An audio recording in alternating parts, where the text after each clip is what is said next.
so cool, now that I know all of this stuff about attachment and affect regulation, dysregulation, it's so amazing to watch my 3.5-year-old and my 9-month-old grandsons. And it's just such a blessing to see the countless ways in which they already, both of them, are internalizing and learning and getting the imprinting of secure attachment and of affect regulation because they have incredible parents.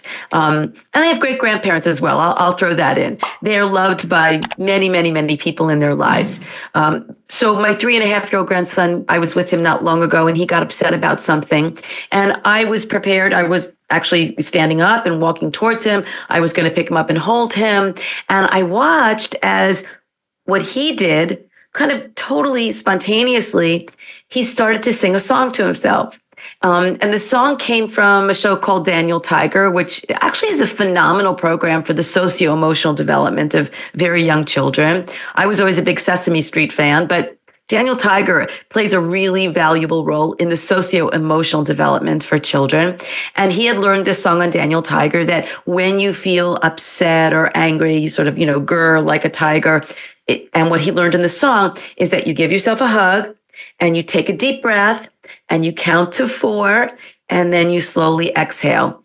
And I watched him do this. Now, what was amazing was not only did it work and it actually kind of calmed him down, but then he came running to me, threw his arms around me for a hug. So it was this beautiful sort of confluence of still, of course, needing co-regulation, but also having this very spontaneous and amazing ability to begin to do some degree of auto-regulation. Now, my grandson Levi is incredibly blessed, right? Because he's getting the resourcing that he needs. And as I said, every child needs and deserves it, and only 50% actually receive it. So for children who are not allowed to experience secure attachment, and I really use that language because every infant comes into the world wanting to be securely attached. Even kids on the spectrum. Now, what can be challenging for kids on the spectrum, they still need and want secure attachment, but parents, and God bless them, because these are not parents who are doing insecure attachment. In my experience, these are parents who are fiercely committed to wanting to help and support a child who's on the spectrum most of the time. And so the parents are doing everything in their power to help to regulate their child. But a kid on the spectrum often requires different kinds of strategies, right? If they have an issue around touch, then the hug may not necessarily be soothing. If they are overwhelmed by certain sounds, then playing music, for example, might not be effective. And so these are parents who have to really dramatically expand the tools that they bring to the table, because they have to sort of learn from their child, given the neurological differences, given the neurological sensitivities, what are the kinds of responses that are going to work and be genuinely helpful, and what are the responses that are going to be agitating. That's all I'm going to say about kids on the spectrum, because that's really not my expertise at all. So I am going to, again, reiterate that every kid comes into the world wanting and needing secure attachment. The way in which they experience that may be different if, again, they're on the spectrum. But if they're not given the secure attachment that they require, what we know now is that it literally impacts their developing, as I said, the developing architecture of their brain, their physiology, their neurology, their biology. And so literally the chemical systems in their brain do not develop normally. These are kids who, rather than having really good processing and firing in the dopaminergic system, which is the reward pleasure circuitry of the brain, they don't get enough of that. They don't get enough of a dopaminergic response because they're either being yelled at or they're being ignored.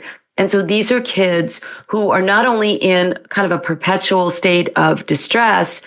What we know in the world of addiction now is that many people who have a vulnerability to turning towards addictive behaviors have immature dopaminergic systems. They did not get enough of that reward pleasure that we need to get through the serve return response. So it's kind of interesting how all those things kind of coalesce and come together. So when a child is dysregulated, when they have affect dysregulation, right, that they're not able to stay present and calm, they get easily activated or triggered, or they kind of become frozen and emotionless and sort of flat. The way that we can talk about this with our clients is that they are either hypoaroused way down at the bottom, and this is what shows up with hypoarousal. Think of it as the freeze reaction. So there's flat affect, there's a sense of numbness and detachment. There's also a passivity that accompanies hypoarousal. There's a kind of learned helplessness. There's a victim mentality. They're going to continue to use the avoidant strategy, and they really don't even feel connected to their own bodies. That's when they're hypoaroused. And if they're dysregulated in the opposite kind of way, they may be hyper aroused. And that's when they are easily activated and easily triggered and have psychomotor agitation. These are kids who are very hypervigilant. These are kids who have kind of a rejection sensitivity. They have a lot of separation anxiety. They're very, very easily dysregulated and emotionally overwhelmed, even by things that are fairly benign. You get a kind of very charged reaction.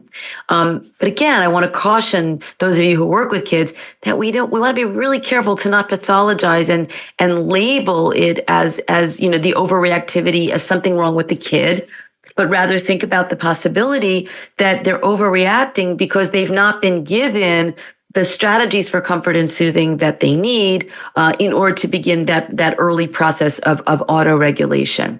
So this idea of hyperarousal is a part of something that gets talked a lot about in the mental health field now by people like Dan Siegel and Janina Fisher and Bessel van der Kolk and Pat Ogden and Peter Levine.